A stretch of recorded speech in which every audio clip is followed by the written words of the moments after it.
তরুণ প্রজন্ম যদি একবার গর্জে ওঠে মুসলিমদের, ইনশাআল্লাহ তাআলা তারা সকল বাতিলের ভিত্তি গুঁড়িয়ে দিতে পারে ইনশাআল্লাহ।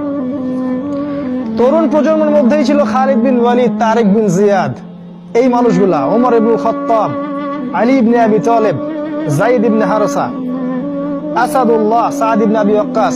এই যে সাহাবায়ে কেরামদের নাম আপনারা জানেন, তরুণ সাহাবী ছিলেন যখন তার ইসলামের পক্ষে দাঁড়িয়েছিলেন। একাই ওমর, সে সারা মক্কাকে পরিবর্তন করে ফেললো। এক হামজার সামনেই 20-30টা মানুষ দাঁড়াতে সাহস পাইত না। একজন তারেক বিন জিয়াদ, তিনি স্পেন জয় করে ফেললেন মাত্র অল্প কিছু সৈন্য নিয়ে।